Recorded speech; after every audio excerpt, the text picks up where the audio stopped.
Sentía una compasión sobrenatural por los endemoniados, hasta el punto de que iba a menudo a donde estaban y, fingiendo que era uno de ellos, pasaba el tiempo en su compañía y curaba a casi todos mediante sus oraciones.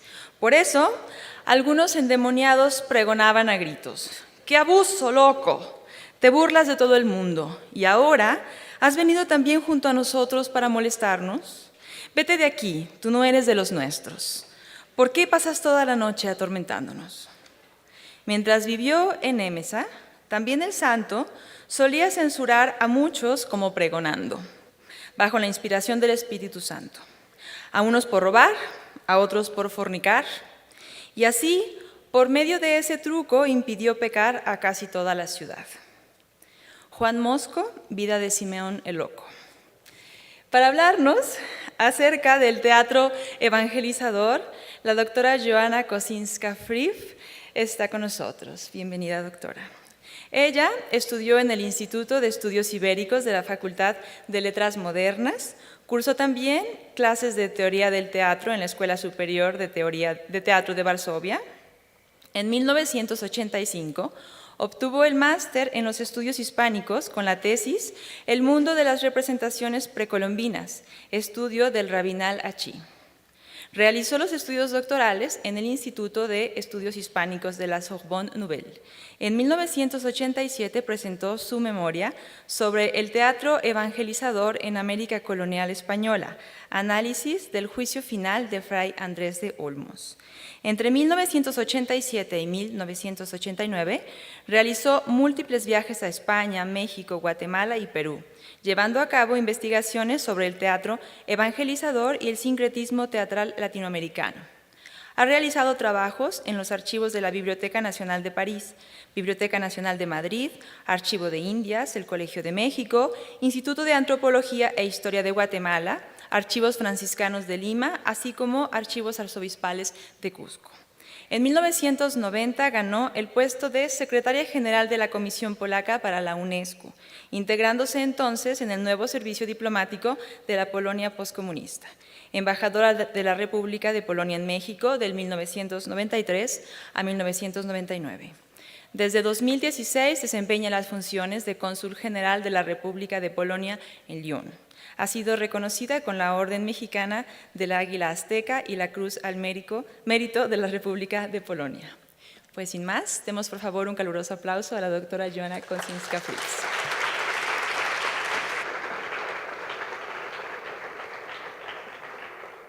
Muchísimas gracias.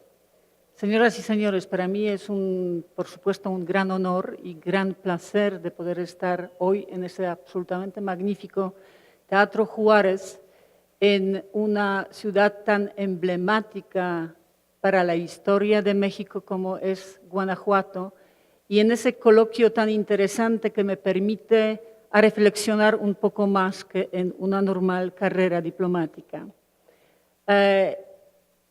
Por estar en Guanajuato, les quisiera decir de que durante mi estancia en México, Guanajuato ha sido como la llave para entender México, porque siempre en nuestra vida hay todavía alhóndigas por incendiar.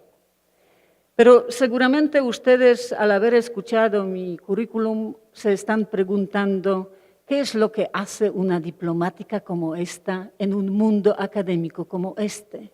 Es que no tengo esos 30 libros y 300 libros leídos durante los 30 años que finalmente no había tocado el tema. Me había preguntado también por qué milagro guadalupano estoy aquí. Y finalmente llegué a la conclusión, escuchando a Christian Duverger, que el teatro evangelizador es un elemento muy importante de lo que estamos estudiando y analizando durante ese coloquio. La literatura mexicana en la época de Cervantes. Que el fenómeno del teatro como fusión de dos tradiciones, la indígena y la medieval, es indispensable para entender lo que Christian ha marcado una continuidad de la literatura mexicana, porque ese concepto de la continuidad en la cual la conquista militar o la conquista espiritual ha sido solamente un pequeño momento en la gran historia de México, me había convencido muchísimo. Y estoy aquí también por culpa de ustedes, por culpa de todos los coloquiantes que durante esos 30 años no han escrito el 31º primer libro muy importante sobre el teatro evangelizador.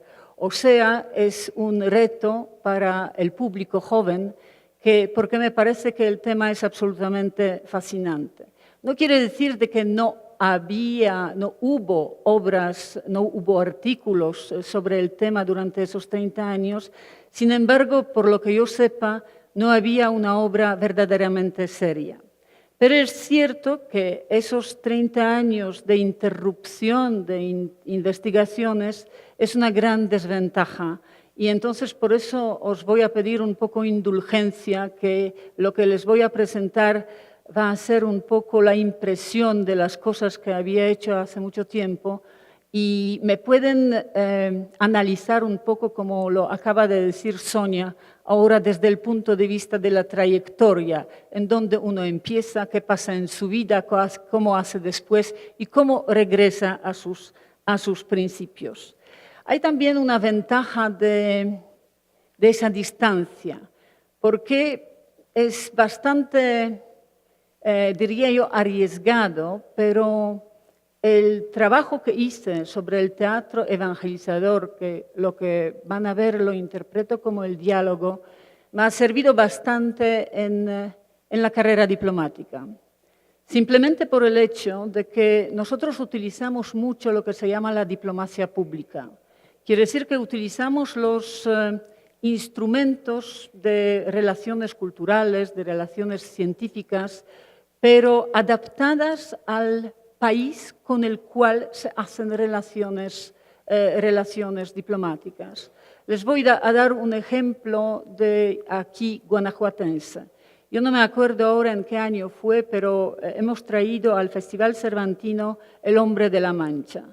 El espectáculo ha sido bastante bueno, pero su éxito ha sido mucho mayor, simplemente porque hemos escogido algo que encajaba muy bien en el Festival Cervantino y también encajaba muy bien en la sensibilidad del público, tanto guanajuatense como el que vino al Festival Cervantino.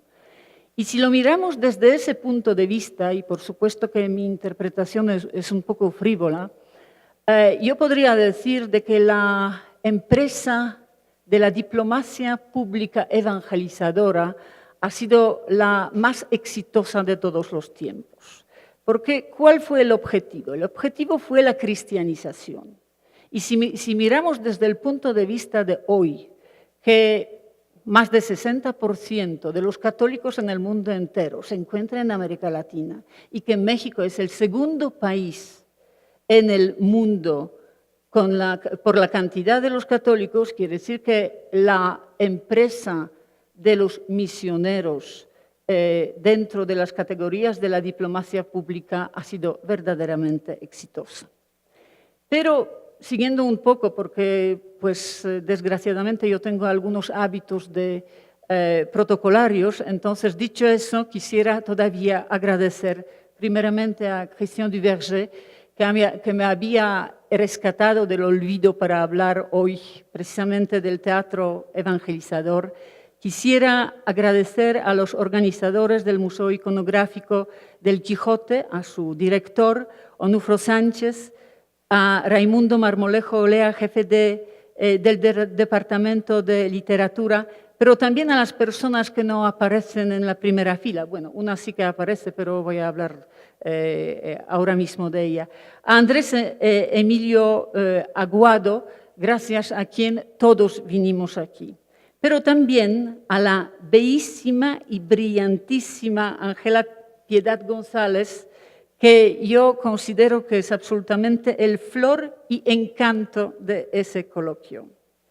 Pero quisiera también agradecer, por supuesto, a los coloquiantes, gracias a los cuales he aprendido muchas cosas, y que me pusieron a reflexionar no solamente sobre el tema sobre el cual he trabajado hace mucho tiempo, pero también cómo las reflexiones intelectuales aparentemente gratuitas, que no sirven a tener un efecto inmediato, nos pueden servir para que seamos mejores y para que actuemos de una manera mejor. Pero también quisiera agradecer, por supuesto, al público que no solamente ha aguantado tantas horas escuchando distintas ponencias y además se ha quedado hasta la mía, que bueno, pues vamos a ver cómo pasará, pero también que ustedes nos hacen pensar de que lo que hacemos es útil, que finalmente no va a acabar en los archivos como muchas de las obras de los que hemos estudiado durante el coloquio de hoy. Y pasando al tema, mi ponencia del teatro evangelizador lo voy a presentar en 3 partes. El mundo de representaciones prehispánicas, la tradición medieval y el teatro evangelizador, simbiosis de ambas tradiciones. Si voy a tener un poco de tiempo, lo que temo un poco, porque pues los tiempos de discursos de 1 hora no los domino muy bien, solamente de 1/4 de hora, eso es mucho mejor. Pero si al final llego a este feliz momento de acabar mi ponencia, entonces en ese momento les voy a mostrar unas fotos mucho más bien como impresión que como un análisis histórico de esas fotos. En mis trabajos de hace tiempo sobre el teatro evangelizador siempre empezaba por la versión eurocentrista. Las tradiciones europeas de los promotores del teatro evangelizador que sirvieron de base para su creación americana. Con la perspectiva cambian las cosas. La tradición de las representaciones prehispánicas existía durante mucho más tiempo que la aventura y memoria misionera. Las culturas prehispánicas tenían ritos milenarios que contenían también unas representaciones en las cuales se impusieron las prácticas europeas. El origen, la sensibilidad por lo visual que determinó las técnicas provenía de este continente. Empecemos entonces por esas raíces americanas. Para reconstruirlo tengo desde el principio 3 dificultades principales. La primera es la escasez de fuentes comparando a lo que tenemos en Europa. Estoy hablando de los textos teatrales propiamente dichos, de documentos que hablan de las representaciones concretas, de incluso artefactos relacionados con el teatro medieval. Lo que tenemos a nuestra disposición son sobre todo las crónicas del siglo XVI como últimos testigos oculares de lo que había pasado y también algunos de los vestigios arqueológicos. La objeción siguiente, absolutamente indispensable a mencionar, tiene carácter metodológico y consiste en el sentido del término europeo teatro. Su aplicación en cuanto al mundo prehispánico puede parecer arriesgada, causando malentendidos y discusiones redundantes. Por eso me decidí de utilizar el término representación, pero a veces voy a decir alternativamente teatro, en el sentido de la consciente acción simbólica destinada a suscitar una idea, emoción o creencia a través de la imagen o el sonido. El mismo enfoque utilizaré siguiendo mi reflexión tanto sobre el mundo medieval como al final su amalgama, el teatro evangelizador. La tercera y muy importante es la limitación, se refiere a mi desconocimiento de idiomas indígenas y sobre todo del náhuatl. He escuchado una cierta y diplomática crítica en algunas de las ponencias precedentes cuando se pronunciaba con mucho cuidado las palabras en náhuatl, de que finalmente qué es lo que hacen los que no hablan náhuatl en el análisis de la literatura náhuatl.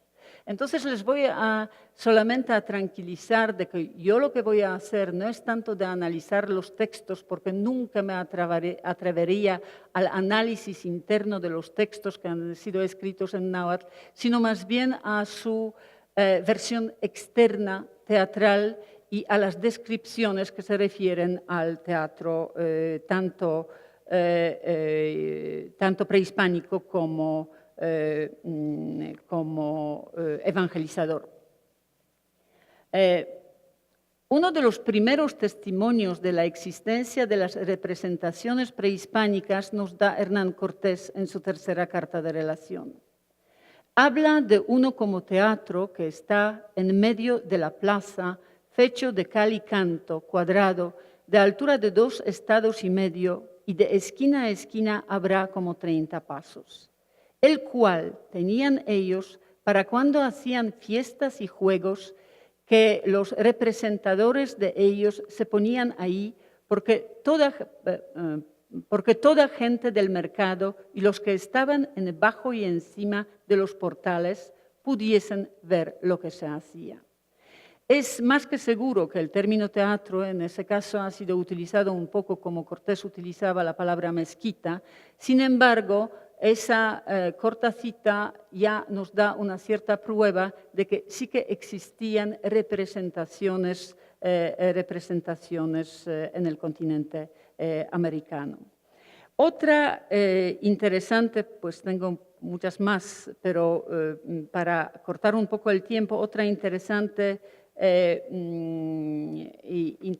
prueba proviene de José de Acosta, de su Historia Natural y Moral de las Indias, en la cual dice: salían los representantes y hacían entremeses haciendo sordos, arromadizados, cojos, ciegos y mancos, viniendo a pedir sanidad al ídolo, los sordos respondiendo a defesios y los arromadizados tosiendo, los cojos cojeando, decían sus miserias y quejas con que hacían reír grandemente al pueblo. Esta vez, si lo comparamos un poco con lo que vamos a hablar un poco más después, ya estamos en el momento de las farsas callejeras o las farsas de las plazas, la comedia del arte del teatro europeo, lo que luego se convirtió en la verdadera comedia ya en la época propiamente dicha del siglo de oro del teatro español. Tenemos también pruebas, y aquí hemos tenido magníficas presentaciones como la del profesor Tena sobre la poesía cortesana y los cantares mexicanos. Como les digo, no les voy a analizar, solamente es un poco el repertorio de lo que se hacía dentro del mundo de las representaciones precolombinas. Los señores todos tenían sus cantores que les componían cantares de las grandezas de sus antepasados y suyas, especialmente Moctezuma, que es el señor del cual más noticias se tiene. Los tenían compuestos en sus reinos cantares de sus grandezas y de sus victorias y vencimientos y linajes y de sus extrañas riquezas, los cuales cantares he oído yo muchas veces cantar en bailes públicos. Sabemos de que existían como escuelas, casas de canto, y en donde se enseñaba canto, música, baile y recitación. Los dos grandes especialistas del teatro prehispánico, Miguel León Portilla y Fernando Orcasitas, introducen la siguiente clasificación de las representaciones prehispánicas. Nos hablan de las más antiguas formas de representaciones en las fiestas religiosas nahuas, varias formas de actuación cómica, escenificación de mitos y leyendas, representaciones relacionadas con la vida social y familiar. En el trabajo que hice hace años sobre el mundo de representaciones prehispánicas, hice una clasificación desde el punto de vista de lo que se representaba, que también podría ser bastante interesante. Primeramente, las representaciones de la naturaleza, como por ejemplo danzas zoomorfas de fuego, lluvia, así como fertilidad. De los dioses, actuaciones sagradas, mitos y universo. y del hombre, ilusionistas, saltimbanquis, vida cotidiana, hazañas guerreras. Todas esas tradiciones han dejado secuelas en el paisaje etnográfico contemporáneo, en el cual encontramos todavía muchos ejemplos tanto de danzas zoomorfas como las de fertilidad, como incluso la obra sobre la cual trabajé más, el baile drama de Rabinal Achí, o también, por ejemplo, la danza de los concheros. Una de las descripciones más llamativas, y eso me permito a referirme un poco a una de las ponencias de ayer del doctor Luis Barjau sobre la mujer de la discordia, en la cual nos había leído un fragmento que a mí me parecía enteramente shakespeariano. Quiere decir que si no lo tomáramos como la historia verdadera, sería un drama absolutamente de categoría de Titus Andronicus. Pero tenemos más de ese tipo de descripciones que podrían, al mismo tiempo que son relatos históricos, servirnos y ser interpretados como obras magníficas, finalmente, del teatro indígena. Fray Bernardino de Sahagún, en su Historia General de las Cosas de Nueva España, evocando la fiesta dedicada de Tezcatlipoca, nos dice: un año antes de la fiesta, los sacerdotes elegían a un joven mancebo que ninguna tacha tuviese en su cuerpo. Le enseñaban a cantar, tocar instrumentos y bailar.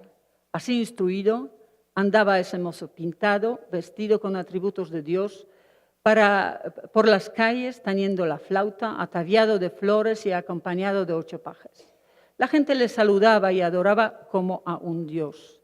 20 días antes de su muerte le cambiaban de vestido y casábanle con 4 doncellas con las cuales tenía conversación carnal. Llegado el día donde había de morir, llevábanle a un cu u oratorio y antes que llegase ahí, apartábanse las mujeres y dejábanle llegando al lugar donde le habían de matar. Él mismo se subía por las gradas y en cada una de ellas hacía pedazos una flauta de las que andaba tañendo todo el año. Llegado arriba, echábanle sobre el tajón, sacábanle el corazón y tornaban a descender el cuerpo abajo en palmas. Abajo cortaban la cabeza y espetaban en un palo. A esa descripción voy todavía a regresar, pero al haber examinado las descripciones generales, quisiera pasar a analizar de una manera breve los medios teatrales, quiere decir que actores, lenguaje, actuación, música, lugar, escenografía. Ya hemos evocado evidencias de la existencia de las escuelas teatrales, podríamos decir, o casas de canto, Cuicali.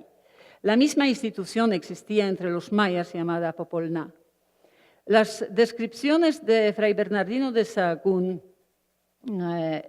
indican que entre los aztecas existían personas especializadas en actuaciones, sea en las cortes, sea en las plazas públicas, por las cuales cobraban gratificaciones. Sahagún nos habla de el que hace salir a los dioses de un morral, el que hace dar vuelta al agua o el que hace vivir la serpiente. Tenemos, por supuesto, y de eso hemos hablado y sobre todo hemos escuchado esa magnífica ponencia del profesor Rafael Tena sobre los cantares mexicanos. Si nos fijamos finalmente en la estructura de los cantares mexicanos, nos damos cuenta de que es una estructura dialogada, es una estructura en la cual aparecen muchas personas que conversan. Me imagino que si hacemos la lectura, y eso es un poco mi llamado tanto a Michelle y a María, si hacemos una lectura de los códices, pero no tanto la lectura lírica, pero la lectura teatral de las fuentes que tenemos, podríamos tener unas magníficas descripciones y pruebas de la existencia de un teatro de muy alto nivel entre los pueblos indígenas. La música desempeñaba un papel importante en la mayoría de las representaciones prehispánicas cantadas y bailadas. Su forma era más bien rítmica, impuesta por el carácter bailado. Los instrumentos más frecuentemente mencionados eran tambores, huehuetl y teponaztli, entre los aztecas y tuncul entre los mayas, así como varios tipos de flautas, silbatos, sonajas y escabeles. Ya hemos mencionado también el lugar donde se hacían las representaciones, al principio evocando la cita de Hernán Cortés. Pero lo más interesante, aunque digo abiertamente más arriesgadas, son las interpretaciones de plataformas construidas frente a las pirámides en muchos centros religiosos en Mesoamérica. Diego de Landa, en su relación de las cosas de Yucatán, describiendo el castillo de Chichén Itzá, relata: tenía delante la escalera del norte algo aparte, 2 teatros de cantería pequeños de a 4 escaleras y enlosados por arriba, en que dicen representaban las farsas y comedias para solaz del pueblo. Sería entonces ahí, alrededor de esas plataformas, donde se congregaban las más de 15.000 indios que venían de más de 30 leguas para participar en los más de 1.000 géneros de bailes que tenían por muy grandísima cosa. Como muestran soluciones comerciales, turísticas, contemporáneas, los recintos arqueológicos mesoamericanos pueden perfectamente servir de varios tipos de espectáculos de masas. A lo mejor no es pura casualidad. Las representaciones prehispánicas disfrutaban también de elaborada escenografía. El escenario estaba adornado de muchas flores, ramas, a veces formando algo como bosques artificiales mencionados por Diego Durán en sus descripciones de fiestas de Xochiquetzal o la del Tlaloc. En la última hay un pasaje que es bastante interesante porque es una escenografía simbólica. Vale la pena de subrayar una función escenográfica de una niña de 8 años vestida toda de azul y que simbolizaba el lago y todos los ríos y riachuelos. No obstante, lo que parece caracterizar el mundo de las representaciones prehispánicas, rituales por excelencia, es su inseparabilidad del entorno. El tiempo, el momento, el paisaje, la astronomía, elementos naturales sin los cuales ninguna de estas representaciones hubiera podido hacerse. Mi primer trabajo de investigación sobre el teatro en América Latina ha sido el estudio, como les dije, de Rabinalachi, un baile-drama que ha sido descubierto en el siglo XIX por Brasseur de Beaubourg y anotado, un baile-drama en quiché que es muy interesante también por su estructura interna del tiempo cíclico de los eventos, pero que luego cuando tuve la posibilidad de vivir un cierto tiempo en Rabinal y observar un poco cómo existía ese baile-drama en el pueblo y entre sus habitantes, llegué a la conclusión que era un cierto tipo de espectáculo total, porque no solamente el lugar de Rabinal, sus habitantes, su paisaje, pero también meses de preparativos rituales para el espectáculo formaban su parte integral, sin la cual el texto, la idea y el contenido perdían sentido. Esa necesidad de vivir la realidad sagrada participando en un espectáculo teatral persiste hasta hoy en día. Siempre cuando estoy pensando en eso me acuerdo de una conversación que tuve con él, que era el depositor del manuscrito, quiere decir que de lo que se apuntó el baile-drama bastante después de Brasseur de Beaubourg, pero me imagino que ha sido la copia de la versión precedente de Brasseur. Y entonces la conversación era así. Me decía el actor, la persona que representaba a Quiché Achi: Cuando empiezo a bailar, ya no me siento José León, soy Quicheachi, y siento en mí toda la angustia de un guerrero que pronto morirá sacrificado. Dentro de la misma reflexión se inscribe el carácter participativo tanto de los actores como el joven que representaba a Tezcatlipoca, como el público, los que le veneraban como Dios. Las historias fingidas se desarrollaban en la realidad. Era un cierto tipo de transfiguración, concepto también cristiano, por el cual los misioneros con tanta facilidad aplicaron el teatro como instrumento de evangelización. Pasemos ahora un poco al teatro medieval.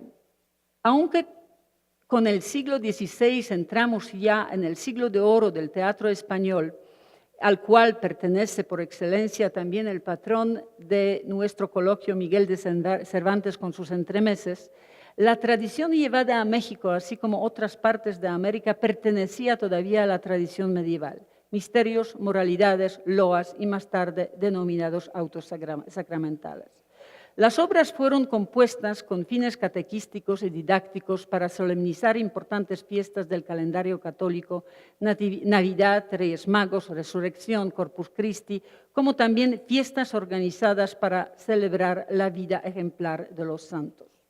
El teatro religioso existía en las cortes, en las plazas, pero también en los colegios y conventos de donde salieron los futuros evangelizadores del Nuevo Mundo. Casi todos los autores del siglo XVI, desde Juan de Encina hasta Calderón de la Barca, con Lope de Vega y todo el mundo precisamente de esa época, escribían obras dramáticas con temas sacros.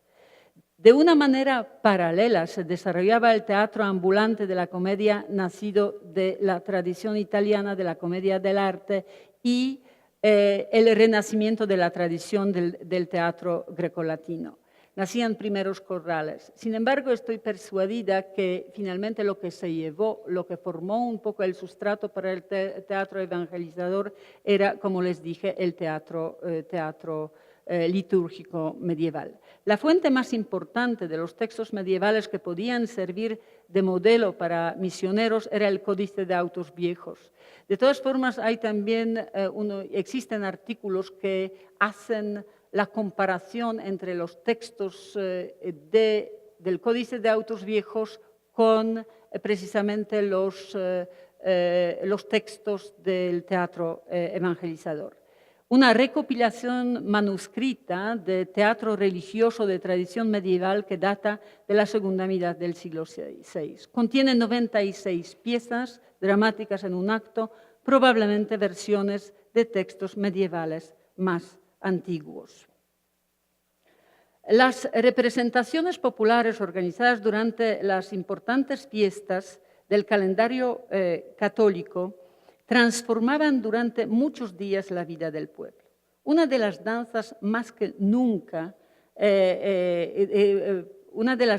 nunca faltaban en las fiestas tanto religiosas como profanas de esta época era la danza de moros y cristianos, incluida en España en el siglo XII, como expresión de la lucha contra los árabes.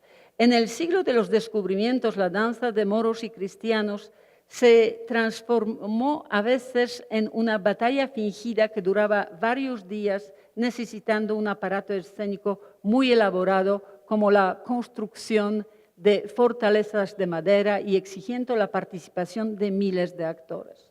Al recibir en 1493 la noticia sobre la conquista de Granada, se organizó en Gerona un simulacro bélico que duró una semana y se extendió en todo el territorio de la ciudad.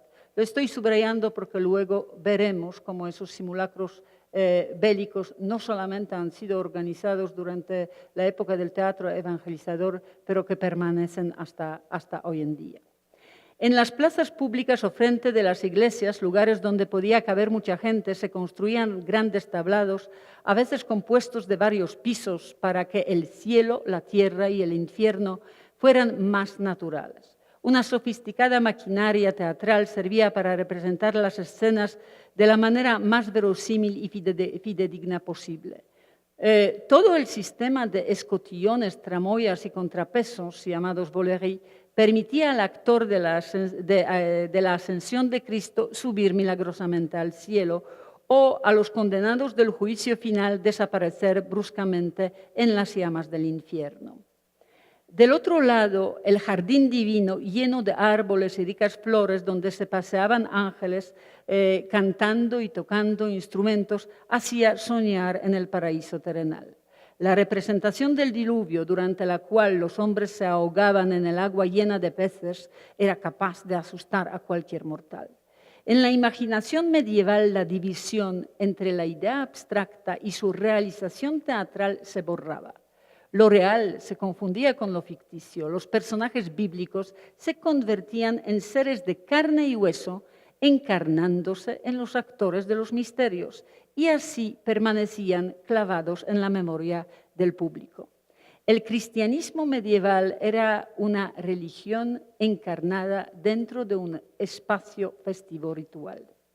Para explicarlo mejor, quisiera citar dos observaciones de los estudiosos de esta época que nos permitirán no solamente de entender la época medieval, pero que nos dan una llave, creo yo, a comprender lo que había pasado en América después.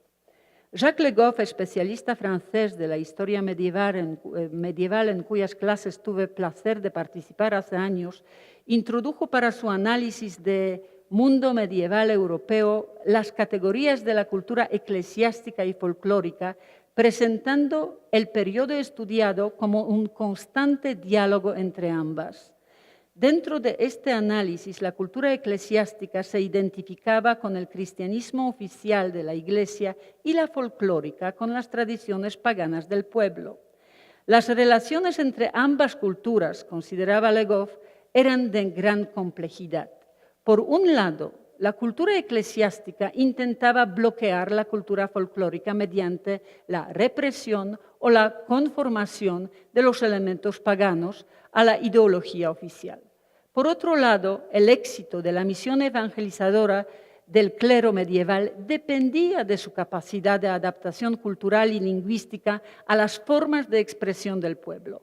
Indudablemente, esta interacción cultural ha sido facilitada por el hecho de que los planes terrestre y sobrenatural, material y espiritual se confundían en ambas culturas. En su exitosa difusión del cristianismo, la Iglesia jamás logró eliminar por completo, y estamos hablando de Europa, ¿no?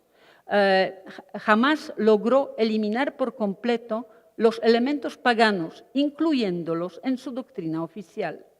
En esta visión del medioevo, las ideas de aculturación interior y de una adaptación mutua de culturas parecen fundamentales. Otro historiador de la misma época, pues del otro mundo, porque más bien del este, Aaron Gurjevich, escribe en su libro sobre la cultura popular medieval: el contacto entre dos tipos de conciencia, la conciencia eclesiástica del clero y la conciencia folclórica mágica del pueblo, constituía el conflicto diálogo. Diálogo porque los curas, quienes intentaban convencer a sus parroquiales de vivir de acuerdo con y en obediencia a la doctrina cristiana, tuvieron que tomar en cuenta las costumbres locales heredadas de generación en generación. Ciertamente, esto suscitaba también el conflicto. El código tradicional de conceptos colectivos y hábitos mentales contradecía frecuentemente la cultura espiritual de la Iglesia. Así nos parece que al referirse al periodo estudiado no deberíamos hablar de dos culturas separadas, sino de una constante interacción. Y me parece que eso es como una síntesis finalmente de lo con que vamos a encontrarnos en América en el teatro evangelizador. En el dominio de la historia de evangelización de América, los investigadores a veces suelen acentuar el contraste entre dos mundos. El contacto de la cultura cristiana con la indígena es presentado como una ambivalencia en la cual los dos lados opuestos intercambian eventualmente el lugar, conservando no obstante su polaridad. Mientras tanto, para poder comprender el nacimiento de la cultura mestiza, no podemos seguir considerando como disyuntivas y antitéticas las culturas que contribuyeron a su formación. De igual manera que lo hacen los citados arriba especialistas del medioevo, deberíamos más bien partir de la hipótesis de una constante influencia entre la tradición cristiana e indígena. Esto nos permitiría concebir el principio dialógico de la cultura latinoamericana no como un diálogo de sordos, sino de la presencia de una cultura en el pensamiento, en el mundo de la otra y viceversa. Un campo ideal para observar ese proceso de interacción cultural es el teatro evangelizador, es decir, los espectáculos religiosos introducidos por los primeros misioneros como método audiovisual para conversión de los amerindios.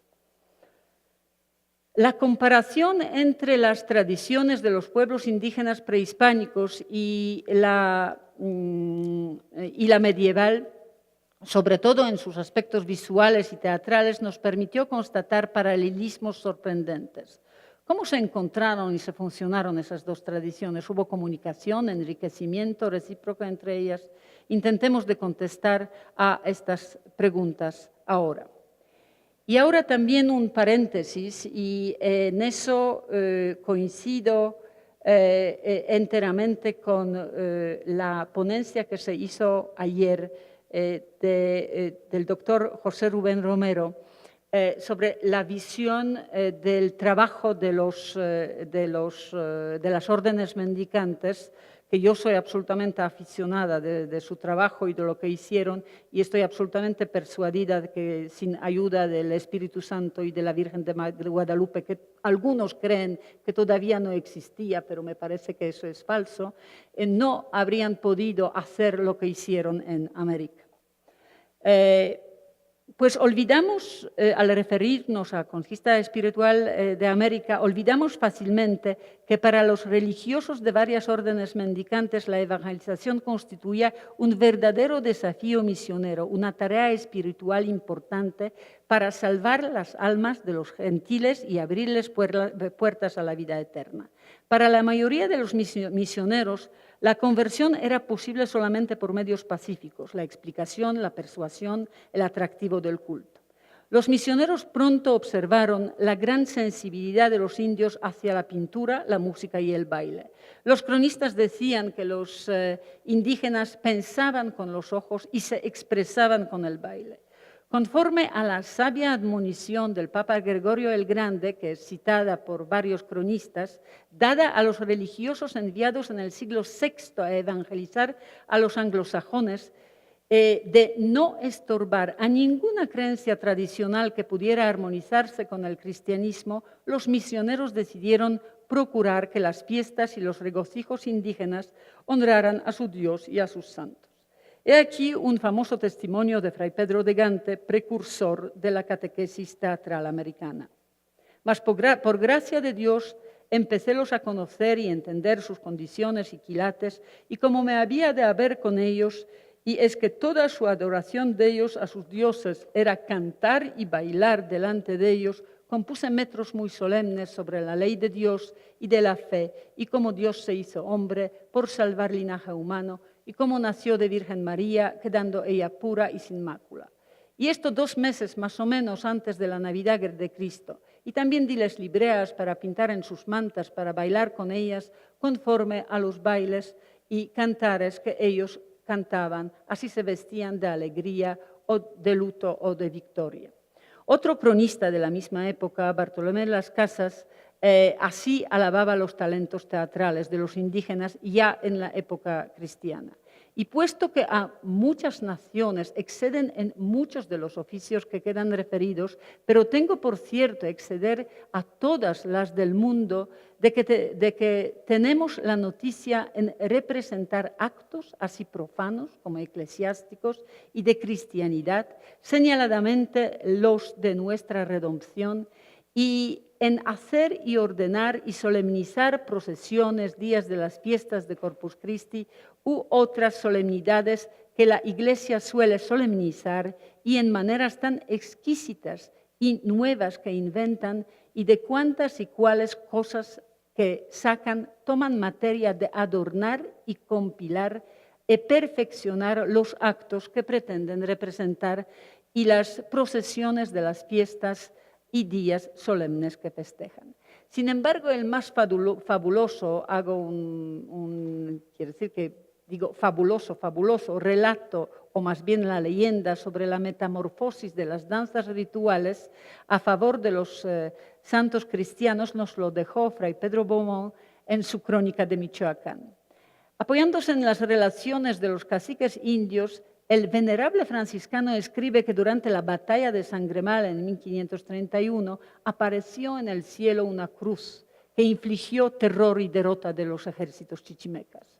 Maravillados estos pidieron a sus vencedores que les permitieran adorar la santa imagen y en su honor bailaron uno de sus mitotes.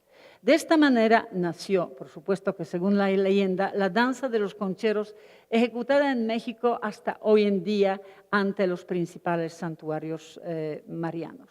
Al mismo tiempo que los bailes indígenas se integraban al ritual católico, los indios adoptaban fácilmente las danzas traídas de la península por los conquistadores. Bernal Díaz del Castillo relata que la primera representación del baile de moros y cristianos ejecutada por los soldados españoles en América tuvo lugar en Coatzacoalcos entre los años 1524-25. Pero 15 años más tarde, los indígenas eran los únicos actores de las batallas fingidas más impresionantes de toda la época colonial. Citemos una descripción que nos ofrece Fray Bartolomé en las casas de la conquista de Rodas, simulacro representado en México en 1539. Hubo grandes edificios como teatros postizos, grandes como torres, en la Plaza de México, y en cada uno su acto y su representación, con sus cantos y ministriles altos de chirimías y sacabuches y dulzainas y otros instrumentos de música, trompetas y atabales, que creo que se juntaron para aquel día de toda la provincia más de 1000 indios, tañedores y cantores de canto de órgano. Hubo castillos y una ciudad de madera que se combatió por los indios por fuera y defendió por los de dentro. Hubo navíos grandes con sus velas que navegaron por la plaza como si fuera por agua yendo por tierra. Pues en ese momento ya nos encontramos en el auge del teatro evangelizador y antes de pasar a los aspectos teatrales, quiere decir que pues lo que decía la escenografía, actores y así, quisiera darles una corta cronología de los espectáculos que más o menos conocemos. 1526 en México tenemos primeras informaciones. Yo no voy ahora a citar fuente porque pues si lo hago no voy a terminar hoy. 1526, México, primeras informaciones sobre la procesión del Corpus Christi. 1530, conversión de San Pablo. Entre 1530 y 33, en Tlatelolco, probablemente se representó una o unas cuantas veces fin del mundo. 1532-35, en Tlaxcala, diálogos entre la Virgen María y el Arcángel San Gabriel. 1535-1540, el ofrecimiento de los reyes en Tlaxcala o en Cholula.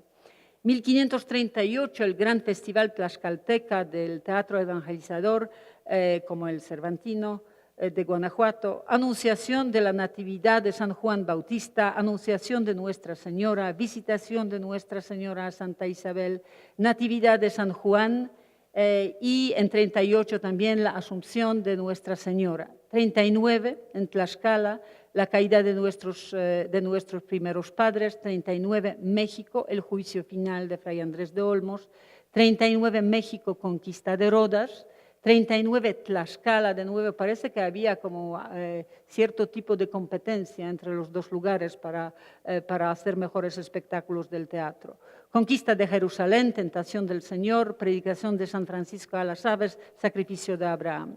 Y luego, pues ya un poco menos, adoración de los reyes que tenemos el texto también de entre 1540 y 50, las ánimas y las albaceas ya son los textos muy interesantes desde el punto de vista del análisis del texto como tal, la educación de los hijos y triunfo de los santos en 1578, auto de los Reyes Magos todavía en 1587 y a finales del siglo XVI, cortas escenas de pasión de Cristo. El teatro evangelizador acompañaba, como en las tradiciones europeas, las grandes festividades del calendario católico: Navidad, Epifanía, Semana Santa, Pentecostés, Corpus Christi, etc. Los espectáculos necesitaban varios días de preparación, ya lo hemos escuchado, muchos recursos y la participación en ciertas ocasiones de miles de, diría no tanto de actores, sino de extras. Mientras que la idea de la organización de las representaciones pertenecía a los misioneros europeos, su realización era enteramente indígena. Los actores, los músicos, los cantores, los danzantes, los escenógrafos, los carpinteros, el público, todos eran indígenas. Y sin riesgo de error podemos decir que los indígenas ponían en esos espectáculos toda su alma, el ingenio y su valiosísima experiencia lograda gracias a su propia tradición. El teatro evangelizador se representaba en las grandes plazas públicas, en los atrios de las iglesias, pero sobre todo en las capillas abiertas, la construcción típicamente mexicana, concebida especialmente para acoger grandes masas de indígenas neófitos. El oficio religioso, el espectáculo, se celebraba dentro de una capilla construida al lado de la iglesia principal y abierta a un enorme patio donde podían caber miles de espectadores. He aquí la descripción de Mendieta de la famosa capilla de San José de los Naturales. Es la capilla de 7 naves, conforme a ellas tiene 7 altares, todos al oriente, el mayor a donde suben por escalera en medio y 3 a cada lado. Así se celebran en ella los oficios divinos y festividades como en una iglesia catedral. La escenografía, si creemos las descripciones dejadas por los cronistas, era muy elaborada. Así lo describe Fray Toribio de Benevente, Motolinía, relatando la representación de la caída de nuestros primeros padres realizada en Tlaxcala en 1538. Estaba tan adornada la morada de Adán y Eva que bien parecía el paraíso de la tierra, con diversos árboles, con frutas y flores, de ellas naturales y de ellas contrahechas de pluma y oro. En los árboles mucha diversidad de aves. Era tanto el parlar y gritar que tenían que a veces estorbaban la representación. No cabe duda que el paraíso terrestre cristiano se inspiraba de las mismas tradiciones que la casa de Xochiquetzal, descrita en la primera parte de esa ponencia. En una representación del año siguiente, la predicación de San Francisco a las aves, el infierno, arreglado en un pequeño montículo artificial, está descrito de la siguiente manera. Llamó San Francisco a los demonios de un fiero y espantoso infierno que cerca de él estaba, y vinieron muy feos y con mucho estruendo asieron del beodo y daban con él en el infierno y pusiéronle fuego, el cual ardió tan espantosamente que pareció que nadie se había escapado, sino que demonios y condenados todos ardían. Por otro lado, de una descripción citada por Rojas Garcidueñas de las fiestas de 1578, tenemos la visión de los ángeles. Fueron saliendo 9 ángeles, todos muy bien aderezados, con ropa de seda, cada una de su color. Las ropas exteriores llegaban hasta la rodilla con calzones de seda. Las alas eran de plumería conforme al color de la ropa, hechas de propósito para esa fiesta. Traían en las cabezas sus cabelleras y coronas y guirlandas de seda y oro y flores y rosas naturales. Parece también que los realizadores indígenas aceptaron con mucho entusiasmo la utilización de todo tipo de tramoyas. Tenemos, entre otros, una prueba del uso de la volerie durante la Asunción de Nuestra Señora, espectáculo representado en Tlaxcala en 1538. Cuando el actor que encarnaba el papel de la Virgen subía milagrosamente al cielo situado en el segundo piso del tablado. La música y el baile acompañaban siempre tanto las procesiones como los espectáculos. Frecuentemente un baile en el cual participaban los actores junto con los espectadores terminaba la representación transformándose en una fiesta común para todos, o borrachera. El nacimiento de San Juan Bautista, otro auto tlaxcalteca del mismo año, finalizaba con el bautizo real de un niño de 8 días que recibía el nombre de Juan. Después de la ceremonia, la familia del nuevo bautizado invitaba a todos los presentes a un banquete organizado para esta ocasión. Las ya mencionadas batallas fingidas se convertían a menudo en un bautizo masivo del ejército de los infieles, tal en el caso de la conquista de Jerusalén. ¿Hasta dónde llegaban los límites de la representación? ¿Dónde acababa la ficción y dónde empezaba la realidad? ¿El bautizo celebrado durante la representación no era válido o adquiría el espectáculo un carácter ritual? Para los indígenas la unión del espectáculo con lo ritual era natural y para los misioneros significaba simplemente la continuación del drama litúrgico. Los indígenas incorporaban en la representación cristiana su pensamiento religioso y los misioneros, a veces por ignorancia, pero a veces con premeditación, aceptaron el entusiasmo de los neófitos. De una u otra manera, cuando sus superiores se dieron cuenta de los deslices causados por esa admirable tolerancia, ya era demasiado tarde para volver atrás. La citada lista del Teatro Evangelizador, que por supuesto que es incompleta, sin embargo, solo a partir de los datos mencionados y de las fechas podemos observar un fenómeno descrito también por Alfonso Reyes. Los anales del teatro misionero se documentan desde 1533, bueno, yo digo 1525 más o menos, y se van borrando hacia 1572.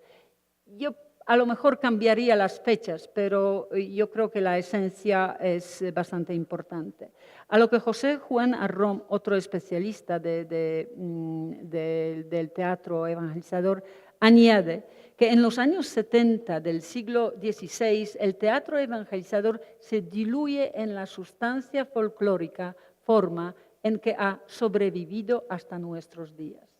Este final del apoyo oficial a las representaciones se debe a los subsecuentes edictos y condenaciones de la Iglesia que les consideraba demasiado paganas. Uno de esos edictos ya ha sido editado muy temprano por Juan de Zumárraga en 1545 y ahí se decía, y cosa de gran desacato y desvergüenza, parece que ante el Santísimo Sacramento vayan los hombres con máscaras y en hábitos de mujeres, danzando y saltando con maneos deshonestos y lascivos, haciendo estruendo, estorbando los cantos de la Iglesia, representando profanos triunfos. Y por eso, aunque en otras tierras y gentes se pudiese tolerar esta vana y profana y gentílica costumbre, en ninguna manera se debe sufrir ni consentir entre los naturales de esta nueva Iglesia. Acordémonos de lo que les citaba de la interpretación de la cultura folclórica y la eclesiástica y de las interpretaciones del medioevo. Curiosamente, muchas de las fiestas de los santuarios cristianos coincidían con las fechas y con los lugares de los ritos antiguos. Eso no era solamente, bueno, podemos citar a Jacinto de la Serna todavía, quien un siglo después, en 1656, escribía: también disimulan las fiestas de algunos de sus dioses con los mismos nombres que usamos para celebrar a los santos, porque en Tlaxcala y otras partes celebran la fiesta de Santa Ana, que es abuela de Cristo nuestro Señor, y aplican o aplicaban la intención de la diosa Tosi, como se refiere en las ceremonias del primer calendario en el mes 11. Lo mismo podemos observar también, y es una observación muy bonita también de Nancy Faris, que era especialista de la época colonial entre los mayas, que estiman que los indígenas conquistados no abandonaron sus esfuerzos por mantener la existencia del universo, solo que los ídolos y los ritos necesarios para lograr ese objetivo fueron sustituidos por la liturgia y el santoral cristiano. Con el tiempo, el sentido de las ceremonias antiguas se fue borrando de la memoria, mientras que la nueva religión traída por los misioneros se fue impregnando de elementos indígenas que persisten hasta hoy en día. La necesidad del espectáculo que convierte las escenas representadas en una realidad ritual y que había caracterizado a ambas tradiciones en el momento de encuentro permanece invariable. La Pasión de Cristo de Amecameca, representada en 1768, fue prohibida porque los sayones azotaban sin piedad en cada una de las 3 caídas al actor que hacía el papel de Cristo. Los concheros contemporáneos, la noche anterior del baile, participan en una velada durante la cual bendicen sus instrumentos y rinden homenaje a los santos católicos y a las ánimas conquistadoras. Un viejo danzante, preguntado por el sentido del baile, contestó: voy a decirte algo de lo que nosotros entendemos con estas danzas que las gentes toman por diversión. No son diversión, bailamos porque el corazón se alegra, porque fuimos conquistados por Dios nuestro Señor. Para terminar, quisiera evocar una conversación que tuve en los años de mis investigaciones sobre el teatro evangelizador con los participantes de la representación de la Pasión de Cristo, organizada en una iglesia parroquial en Pueblito, un pueblo que se encuentra en Querétaro. Interrogados acerca del motivo de sus representaciones, me contestaron: lo hacemos por la fe. Dije: mire, soy polaca y vengo de un país bastante católico, sin embargo, nosotros casi no hacemos ese tipo de representaciones. Entonces mis interlocutores me contestaron: ¿sabe usted? Nos parece que simplemente a través de nuestra propia encarnación entendemos mejor la encarnación de Cristo. Nada más. Una fusión de tradiciones total, una comunicación completa, una diplomacia pública eficaz por excelencia. Muchas gracias.